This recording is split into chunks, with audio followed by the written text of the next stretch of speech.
अस्सलाम वालेकुम dear students, how are you today? You will be fine, I hope so. एक और lecture के साथ हाजिर हैं। आज का लेक्चर इलेक्ट्रोनेगेटिविटी के बारे में होगा। हम पढ़ रहे हैं high achievers chemistry batch for the class 11 और 2025 नई क्लास के लिए ये लेक्चर बनाए गए हैं या बैच स्टार्ट किया गया है। जो लोग नए आए हैं उनको मेरी तरफ से वेलकम, और उनको ये पता होना चाहिए कि हम पढ़ रहे हैं थ्रू नोट्स, और ये नोट्स आपको दिए जाते हैं जिसके जरिए से आप स्टडी भी कर सकते हो और यहीं पर ही अपने खुद के नोट्स भी तैयार कर सकते हो। और इसके साथ साथ आपको मिलने वाली है एक बेस्ट स्टडी। अपने जो फोल्डर्स हैं, पेपर हैं, पेंसिल है, उनको पकड़ लें और साथ साथ लिखते जाया करें, समझते जाया करें। आपको अभी के अभी ये याद हो जाएगा। नए लेटेस्ट लेक्चर के लिए चैनल को सब्सक्राइब जरूर कर लें ताकि आपको नोटिफिकेशन वक्त पर मिल जाए। तो चलते हैं अपने लेक्चर की तरफ। तो जैसा कि मैंने आपको बताया, आज का जो लेक्चर नंबर 7 है वो वेरिएशन इन इलेक्ट्रोनेगेटिविटी के बारे में है। और ये हमारी बुक की वर्डिंग है वेरिएशन, लेकिन इसके अंदर हमें बताना होगा कि इलेक्ट्रोनेगेटिविटी क्या है और फिर हम उसकी वेरिएशंस की तरफ चलेंगे आहिस्ता आहिस्ता। वेरिएशन का मतलब ये है कि इलेक्ट्रोनेगेटिविटी कैसे चेंज होती है इन द पीरियोडिक टेबल। तो सबसे पहले हम इलेक्ट्रोनेगेटिविटी को डिफाइन करने लगे हैं। डेफिनेशन बहुत इजी है, उम्मीद है कि आपको आती होगी, लेकिन दोबारा से देख लेते हैं। Electronegativity is an ability of an atom to attract share pair of electron towards itself. यानी कि आपके पास एक बॉन्ड बना है दो एटम्स के दरमियान। ये एक अगर हम मान लें कि कोवलेंट बॉन्ड ही है, तो कोवलेंट बॉन्ड हमेशा शेयरिंग से बनता है। अब देखना ये है कि शेयर्ड पेयर ऑफ इलेक्ट्रॉन उन दोनों एटम्स में से अगर वो एटम डिफरेंट है तो कौन अपनी तरफ ज्यादा खींच पाएगा। अगर मैं आपको समझाऊं तो आप यूं समझो, आपके पास एक एटम है और आपके पास एक दूसरा एटम है। इन दोनों एटम्स में जाहिर सी बात है न्यूक्लियस भी होगा। अब यहां पर दो इलेक्ट्रॉन्स हैं, जो कि एक इलेक्ट्रॉन एक एटम का है और दूसरा इलेक्ट्रॉन दूसरे एटम का है। अब होता यह है कि इन दोनों एटम्स के दरमियान एक बॉन्डिंग है जिसको हम कोवलेंट बॉन्ड कहते हैं। ये इलेक्ट्रॉन्स चूंकि नेगेटिवली चार्ज होते हैं, ये न्यूक्लियस की तरफ अट्रैक्ट होते हैं, इधर भी और इधर भी। अगर तो ये दोनों एटम्स बराबर हैं तो इसका मतलब ये होगा कि ये इलेक्ट्रॉन पेयर दोनों न्यूक्लियाई के दरमियान इक्वली शेयर्ड है। बट अगर हम इन एटम्स की टाइप को डिफरेंट समझें, हम मान लें कि एक हमारे पास हाइड्रोजन है और एक क्लोरीन है। अब ये जो क्लोरीन और H के दरमियान इलेक्ट्रॉन है, क्या वो एग्जैक्ट दरमियान में है या वो किसी एक एलिमेंट की तरफ है? और ऐसा ही देखने को मिलता है कि क्लोरीन ज्यादा इलेक्ट्रॉन को अपनी तरफ खींच लेता है, इलेक्ट्रॉनिक पेयर को, एज कंपेयर टू हाइड्रोजन। इसका मतलब ये हुआ कि क्लोरीन में एक सलाहियत है जो इलेक्ट्रॉन्स को अपनी तरफ खींचती है, और यही सलाहियत एबिलिटी कहलाती है इलेक्ट्रोनेगेटिविटी। मैं थोड़ा सा आपको मजीद इसी तरह से कुछ बताऊंगा। आप तसव्वुर करें HF को, आप तसव्वुर करें HCl को, आप इसी तरीके से देखें HBr को और HI को। अब हम इसके अंदर इलेक्ट्रॉन्स को देखेंगे। H और I के दरमियान जो इलेक्ट्रॉन्स हैं वो ऑलमोस्ट आपको इक्वल डिस्टेंस पे नजर आएंगे दोनों न्यूक्लियाई से। Br में ये थोड़े ब्रोमीन की तरफ होंगे और HCl में ये क्लोरीन की तरफ ज्यादा होंगे और फ्लोरीन में ये काफी हद तक फ्लोरीन की तरफ होंगे। तो आपने ये देखा। अच्छा, एक और भी एग्जांपल लेते हैं। एग्जांपल ये ले लेते हैं कि हमारे पास H और H है। अब क्या होगा? कहता है यहां पर H और H के दरमियान इलेक्ट्रॉन्स बिल्कुल एग्जैक्ट दरमियान में होंगे। अब इससे हमें क्या समझ मिल रहा है कि सेम एटम जो होते हैं वो इलेक्ट्रॉन्स को इक्वली शेयर्ड करते हैं, लेकिन कुछ सलाहियत ऐसी है जो कि फ्लोरीन में यहाँ पे मैक्सिमम दिख रही है, जिसकी वजह से जो फ्लोरीन है एक तो छोटा एटम है और अपनी तरफ इलेक्ट्रॉन्स को ज्यादा अट्रैक्ट करता है। ठीक है, फिर क्लोरीन है, फिर ब्रोमीन है और फिर यहाँ पर आयोडीन है। अब आपको एक बात समझ में तो आ गई होगी कि जब बॉन्ड फॉर्मेशन होती है तो इलेक्ट्रॉनिक पेयर डिफरेंट एटम्स की तरफ डिफरेंट अट्रैक्शंस में रहता है, और यही अट्रैक्शन बताती है कि कौन कितना ज्यादा इलेक्ट्रॉनिक पेयर को अपनी तरफ खींच सकता है। जैसे कि अगर मैं आपसे कहूं कि ये सलाहियत हाइड्रोजन और आयोडीन की हाइड्रोजन और आयोडीन की इक्वल है, तो फिर क्या है, इसलिए हाइड्रोजन हाइड्रोजन और HI के दरमियान इलेक्ट्रॉनिक पेयर भी इक्वली शेयर्ड नजर आते हैं। ठीक है, तो ये थोड़ा सा आपको एक व्यू दिया है उस एबिलिटी ऑफ एन एटम का which is used to attract a shared pair of electron towards itself, and this ability, this power is called electronegativity. Now let's move to the book wording. तो book कहती है this concept was introduced by Linus Pauling, यानी ये एक सलाहियत जरूर है पर इसको एक शख्स ने, देखो एक बात सुनो, आयोनाइजेशन एनर्जी और इलेक्ट्रोनेगेटिविटी वो एक एनर्जी चेंज था, एंथैल्पी चेंज था, जो कि एक तरीके से मेजर किया जा सकता है कि कितनी एनर्जी अब्सॉर्ब हो रही है या इवॉल्व हो रही है। जो इलेक्ट्रोनेगेटिविटी है ये किसी किस्म की कोई एनर्जी नहीं है, इसलिए इसको आप मालूम नहीं कर सकते, बल्कि ये एक आर्बिट्रेरी वैल्यू है, यानी खुद से दी गई एक वैल्यू है, एक स्केल बनाया गया है कि जिसमें हमने डिफरेंट एटम्स को कंपेयर किया और कंपैरिजन के दौरान देखा कौन किसके निस्बत ये प्रॉपर्टी ज्यादा रखता है, उसी हिसाब से हमने वैल्यूज को लेना शुरू किया जो तकरीबन 0.7 से स्टार्ट होती हैं और खत्म होती हैं 4 पर। ठीक है, तो यही बात किसने की, पॉलिंग ने। तो पॉलिंग कहता था, एन जो कि एक अमेरिकन साइंटिस्ट था, he developed a scale without unit, ये बात याद रखना, यूनिट नहीं होता जी इसका इलेक्ट्रोनेगेटिविटी का। The value ranges from just below 1, ये 1 से स्टार्ट होती है जो कि अल्कली मेटल की है, 1 से थोड़ा सा नीचे यानी 0.7 0.8 0.9 और मैक्सिमम जाती है 4 तक। ठीक है, जो किसके लिए, फ्लोरीन के लिए, और ये हाईएस्ट वैल्यू है। A higher value means stronger attraction, यानी कि अगर आप ये समझ रहे हो कि फ्लोरीन की ये वैल्यू अगर 4 है, हाईएस्ट है, तो इसका मतलब ये होगा कि फ्लोरीन की मैक्सिमम अट्रैक्शन है पूरे पीरियोडिक टेबल में। तो ये आपका एमसीक्यू बन गया, the highest electronegativity is of fluorine. ठीक है जी, तो ये आपने याद रखना है, ये आपका एमसीक्यू हो गया। ठीक है, एमसीक्यू भी याद कर लो। नेक्स्ट है फैक्टर्स अफेक्टिंग द इलेक्ट्रोनेगेटिविटी। अब इसके अंदर हमने क्या पढ़ना है, इसमें जैसा कि आपको नजर आ रहा है दो चीजें हैं, एक एटॉमिक साइज और दूसरा इफेक्टिव न्यूक्लियर चार्ज। ये बहुत ही अहम, ये बातें हम ऑलरेडी पढ़ चुके हैं, यहां पर ये दो ही अहम फैक्टर हैं। इससे पहले ये फैक्टर्स हम आयोनाइजेशन एनर्जी और इलेक्ट्रॉन एफिनिटी में भी पढ़ चुके हैं, तो वहां पर इनका कॉन्सेप्ट काफी हद तक क्लियर हो गया होगा, लेकिन अब हम इसको इलेक्ट्रोनेगेटिविटी के एतबार से पढ़ेंगे। तो इसमें लिखता है larger atom have lower electronegativity, this is because, देखो भाई लार्जर एटम का मतलब बड़ा एटम, जितना एटम बड़ा, अभी हमने क्या कहा था, फ्लोरीन छोटा एटम है, अगर फ्लोरीन छोटा एटम है तो उसकी इलेक्ट्रोनेगेटिविटी ज्यादा है, और जैसे जैसे एटम का साइज बढ़ जाएगा, larger atom have lower electronegativity.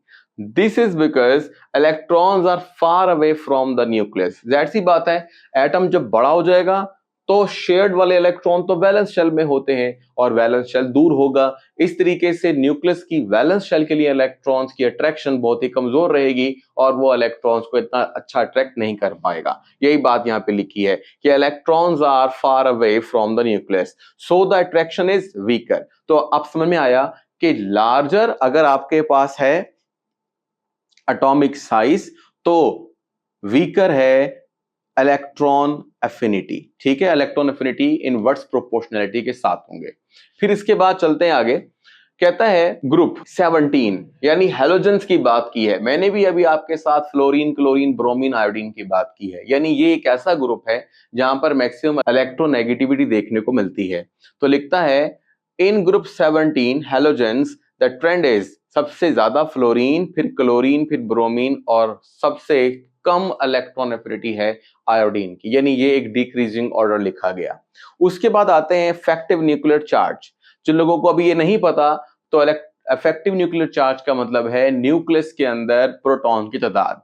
तो जिस एटम में प्रोटॉन की तादाद ज्यादा होगी ऑटोमेटिकली उस वाले एटम का न्यूक्लियर चार्ज ज्यादा होगा। और इफेक्टिव न्यूक्लियर चार्ज का मतलब ये होता है कि अक्सरोकात ये देखने को मिलता है कि अगर लेफ्ट टू राइट पीरियड में मूव करते हैं तो ये न्यूक्लियर चार्ज ज्यादा इंपैक्टफुल रहता है और इसकी वजह से असरात आते हैं, लेकिन टॉप टू बॉटम भी न्यूक्लियर चार्ज बढ़ता है बट वो इतना इंपैक्टफुल नहीं होता, नंबर ऑफ शेल ज्यादा अहम होते हैं। इसलिए पीरियड के अंदर इफेक्टिव न्यूक्लियर चार्ज हमें देखने को मिलता है, मतलब उसका इफेक्ट आता है, इसके लिए हम बोल देते हैं उसको इफेक्टिव न्यूक्लियर चार्ज, यानी वो इम्पैक्टफुल होगा।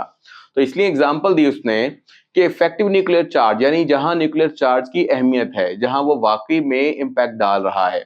Higher nuclear charge increase electronegativity, जाहिर सी बात है न्यूक्लियस में अगर प्रोटॉन की तादाद बढ़ जाएगी तो क्या होगा, वो न्यूक्लियस इलेक्ट्रॉन्स को टाइटली हेल्ड करेगा, अट्रैक्ट करेगा, खींचेगा, और ये सलाहियत कि इलेक्ट्रॉन्स को अपनी तरफ खींचा जाए वो बढ़ जाएगी। जो नेक्स्ट हमारे पास बात आ रही है, मोर पॉजिटिव चार्ज पुल खींचता है बॉन्डेड इलेक्ट्रॉन्स मोर स्ट्रांगली, जैसे मैंने अभी बताया कि वो ज्यादा जोर से खींचेगा। This explain why electronegativity increases from left to right across a period, और ये ही ट्रेंड हमें पीरियड में देखने को मिलता है। अगर हम beryllium, boron, carbon, nitrogen, oxygen, fluorine तक चलें तो इलेक्ट्रोनेगेटिविटी इंक्रीज कर रही है। तो पीरियड में जैसे अभी मैंने समझाया कि न्यूक्लियर चार्ज काफी इफेक्टिव होता है, और ये इफेक्टिव न्यूक्लियर चार्ज बताता है कि वाकई में left to right electronegativity increase कर रही है from alkali metals to the halogens. और फिर उसके बाद एग्जांपल दे रहा है वो आपको कि इन ग्रुप 2 अगर हम पहला एलिमेंट देखेंगे तो लिथियम की इलेक्ट्रॉन नेगेटिविटी 1 और फ्लोरीन की कितनी कितनी देखने को मिलेगी 4। इसका मतलब यह हुआ कि 1 से लेकर 4 तक की इलेक्ट्रो नेगेटिविटी चलती है from first alkali metal and the last halogen element. अब चलते हैं मजीद आगे, जो कि पीरियोडिक ट्रेंड्स ऑफ इलेक्ट्रोनेगेटिविटी के बारे में है। हाँ जी, अब देखो इसमें सिंपल सी बात नजर आ रही है हमें कि इलेक्ट्रोनेगेटिविटी इंक्रीजेस, ठीक है, ये सबसे ऊपर का पीरियड है। हाइड्रोजन, उसमें सिर्फ दो ही एलिमेंट होते हैं, हाइड्रोजन और helium.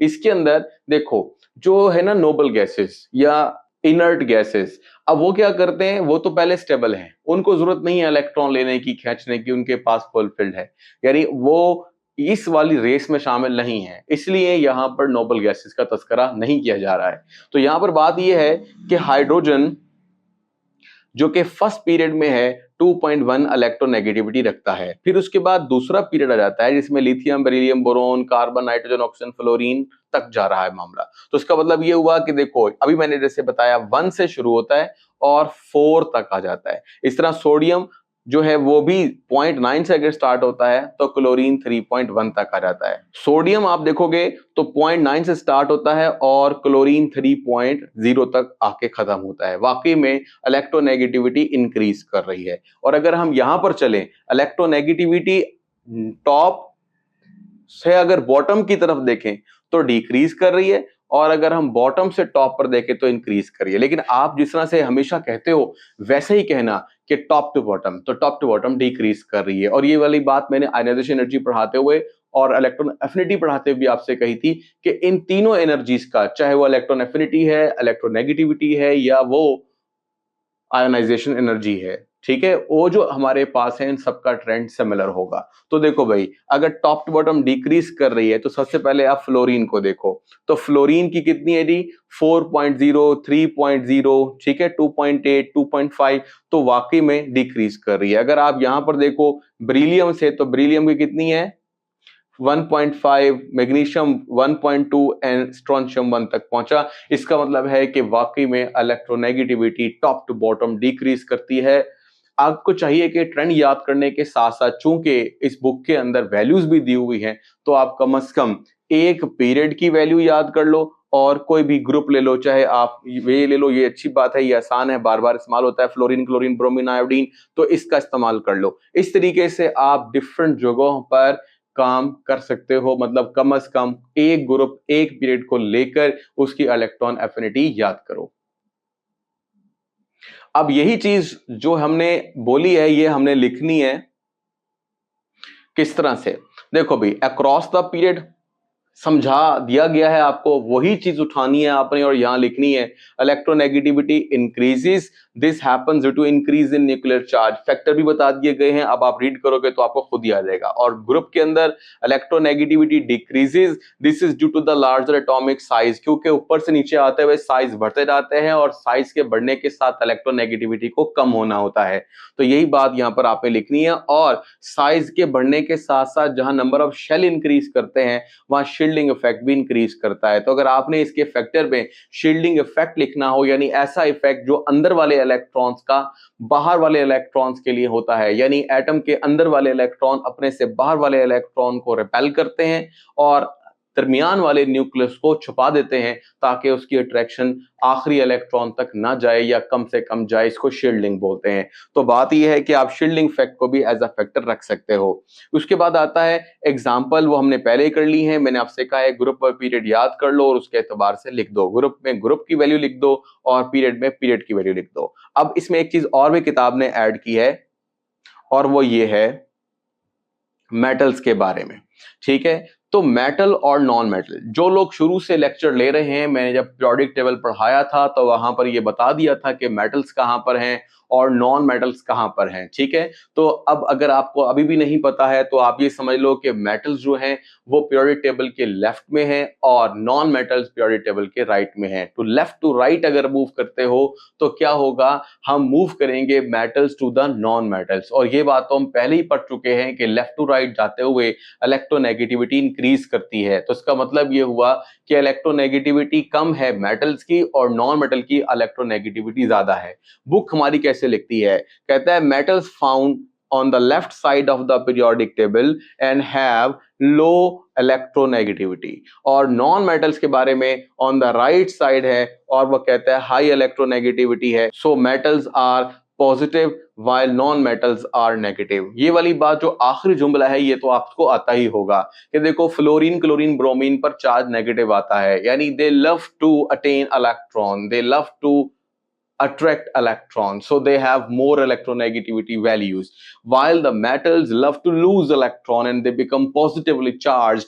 That's why it is easy to lose electron, not a gain electron. So losing electron indicates that metals don't love the electron, they are not able to attract electron firmly. That's why their electronegativity value is not high.